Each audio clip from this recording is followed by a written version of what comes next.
Hi guys, இன்றைக்கி ஒரு dinner vlog பார்க்கலாமா? இன்றைக்கி டின்னருக்கு பன்னீர் மசாலாவும் சப்பாத்தியும் தான் செஞ்சிட்ருந்தேன். சப்பாத்திக்கு மாவு பிசைகிறது சாஃப்டாக வரணும் அப்படின்னா நல்ல தண்ணி போட்டு பிசைஞ்சிருங்க. பிகினர்ஸ்க்கு சொல்கிறேன். ஒரு மாதிரி கொலன்னு இருந்தாலும் பரவாயில்ல. அதுக்கப்புறம் நீங்கள் கொஞ்சம் மாவு எடுத்து வச்சுக்கோங்க. அதை ஆட் பண்ணிவிட்டு நல்லா டைட்டாக பிசைஞ்சு மேலே ஆயில் தடவி வச்சுக்கோங்க.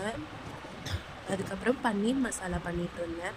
பன்னீர் மசாலாவோட டீட்டெயில் வீடியோ லாங் வீடியோவில் போஸ்ட் பண்ணுறேன். ஷார்ட்ஸில் போஸ்ட் பண்ண முடியாது. இப்போல்லாம் வீடியோ போடுறதுக்கே டைம் பற்ற மாட்டேங்குது. ஏன்னா குட்டி பாப்பா இருக்கிறதுனால அவங்கள பார்க்கவே டைம் கரெக்டாக இருக்குது. இங்கே சமைக்கிறதுக்குள்ளே அங்கே போய் விழுந்து வாடுறாங்க. இங்கே நம்ம சமைச்சிட்டு இருந்தா அவள் அங்கே வாக்கர்லேருந்து குதிச்சிட்றா. என்ன பண்ணுறதுனே தெரியல. சரி, எப்படியா இருந்தாலும் நம்மளுக்கு இப்போ வீடியோ போடணும் அப்படின்ற ஒரு எண்ணம் வந்துருச்சு. சரி, அதை பண்ணிடுவோமே அப்படின்னு சொல்லிட்டு ஸ்டார்ட் பண்ணது தான் இந்த சேனல். உங்களால் முடிஞ்ச அளவுக்கு எனக்கு சப்போர்ட் பண்ணுங்கள். சப்ஸ்கிரைப் பண்ணாமலே நிறைய பேர் பார்த்துட்ருக்கீங்க. கொஞ்சம் சப்ஸ்கிரைப் பண்ணிங்கன்னா எனக்கு கொஞ்சம் ஹெல்ப்ஃபுல்லாக இருக்கும். அவ்வளோதான். பன்னீர் பட்டர் மசாலா பண்ணிவிட்டு இங்கே சப்பாத்தியும் போட ஆரம்பிச்சிட்டேன்.